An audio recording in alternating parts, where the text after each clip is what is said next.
আসসালামু আলাইকুম সবাইকে। সহজ এডুকেশনের ধারাবাহিক ক্লাসে সবাইকে স্বাগতম। আমরা আজকে আলোচনা করব একাদশ এবং দ্বাদশ শ্রেণীর ফিনান্স প্রথম পত্রের ষষ্ঠ অধ্যায়, খুবই গুরুত্বপূর্ণ একটি অধ্যায়, দীর্ঘমেয়াদী অর্থায়ন, যেটা তোমাদের সামনে যে 24 বেজ আছে, পাশাপাশি তোমাদের যে 25 বেজ আছে, প্রত্যেকটা বেসের জন্য হচ্ছে খুবই গুরুত্বপূর্ণ একটি টপিক। তো এই অধ্যায়ের মধ্যে যেমন তোমাদের ফিনান্স থেকে কিছু স্পেসিফিক কয়েকটা অধ্যায় থাকে, যে এগুলা থেকে তোমার হচ্ছে ম্যাথ থাকবে, অবশ্যই কম্পালসারি থাকবে। তেমনই একটা অধ্যায় হচ্ছে দীর্ঘমেয়াদী অর্থায়ন। তো চলো আজকে আমরা শুরু করি দীর্ঘমেয়াদী অর্থায়নের যে গুরুত্বপূর্ণ ম্যাথ গুলা, এগুলো নিয়ে আলোচনা করি।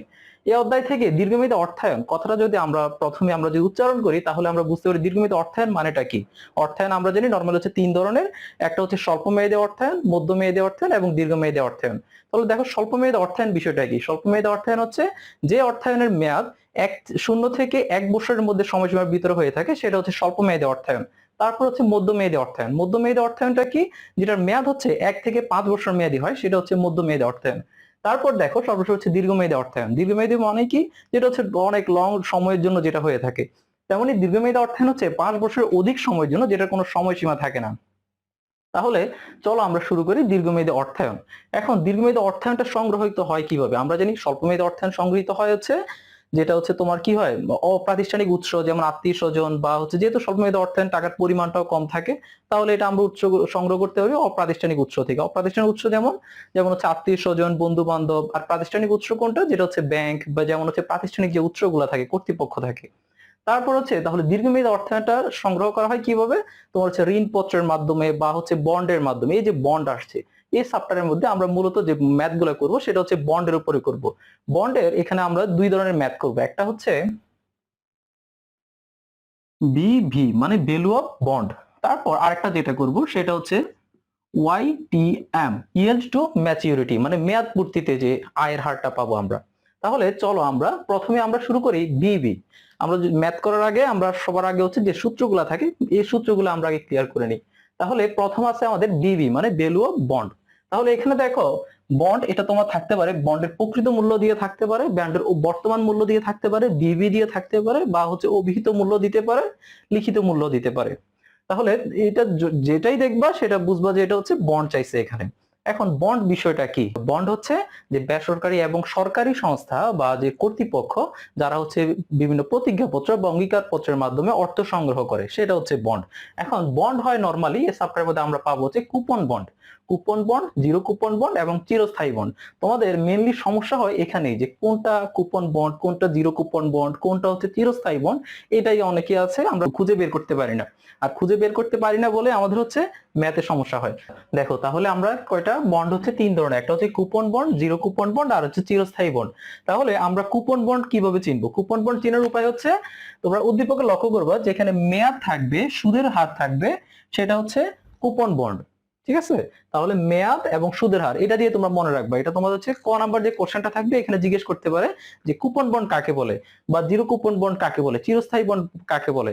তুমি হচ্ছে ওইভাবে যদি তুমি মুখস্থ করতে থাকো, তখন তোমার মনে থাকবে না। সেজন্য তুমি এমন ভাবে চেষ্টা করবা যাতে তোমাদের সূত্র ক্লিয়ার থাকে, প্লাস হচ্ছে তুমি যখন একটা ডেফিনেশন সংজ্ঞার মধ্যে আসবে, তখন যাতে তুমি ক্লিয়ার করতে পারো। তাহলে দেখো কুপন বন্ড আমরা কিভাবে চিনবো?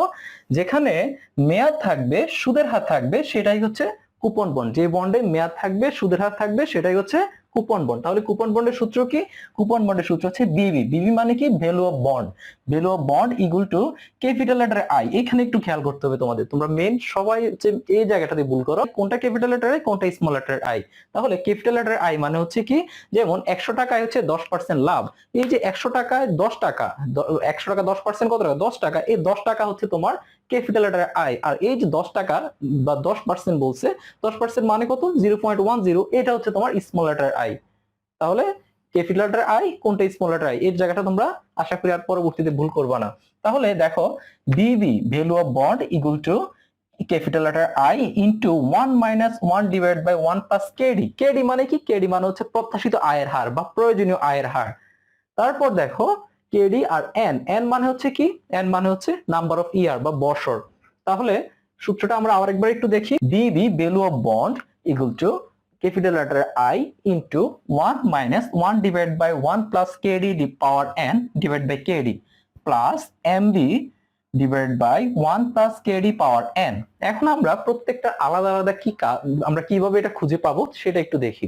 যেমন এখানে দেখো ক্যাপিটাল লেটার আই এর কথা বললাম, সেটা হচ্ছে সুদের পরিমাণ। তারপর দেখো আমাদের আছে কোনটা, এমবি। এমবি মানে কি, এমবি মানে হচ্ছে পরিপক্ক বা অভিহিত মূল্য। তারপর হচ্ছে এসবি। এসবি মানে কি, এসবি মানে হচ্ছে বাজার মূল্য বা বিক্রয় মূল্য। তারপর হচ্ছে দেখো এন। এন মানে কি, এন মানে হচ্ছে বছর। তারপর দেখো কেডি। কেডি মানে প্রয়োজনীয় আয়ের হার। তারপর 2 নাম্বার দেখো যেটা হচ্ছে zero coupon bond. Zero coupon bond আমরা কিভাবে মনে রাখবো, সেম তোমরা এই চার্টটা সবসময় খেয়াল করবা। চার্টের মধ্যে কিভাবে আছে, যেমন হচ্ছে মেয়াদ থাকবে, জিরো কুপন বন্ডে কি থাকবে, মেয়াদ থাকবে কিন্তু সুদের হার থাকবে না। এই যে দেখো আমি এখানে মেয়াদ আছে কিন্তু সুদের হার নাই। তারপর হচ্ছে এটা সূত্রটা হবে কি, value of bond equal to MB divide by 1 plus KD power N. এই যে দেখছো প্রত্যেকটা কিন্তু সিমিলার। তাহলে আমরা এখানে আবার যদি একটু দেখি, এমবি। এমবি মানে কি, পরিপক্ক বা অভিহিত। তারপর কেডি। কেডি মানে কি, প্রয়োজনীয় আয়ের হার। তারপর এন। এন মানে হচ্ছে নাম্বার অফ ইয়ার বা বছর, যেটাকে আমরা বলি। তারপর দেখো চিরস্থায়ী বন্ড। চিরস্থায়ী কথা বললেই বোঝা যায় চিরস্থায়ী মানে কি, যেটা হচ্ছে দীর্ঘমেয়াদী থাকে, যেটার কোনো সময়সীমা নাই, যেটা চিরস্থায়ী।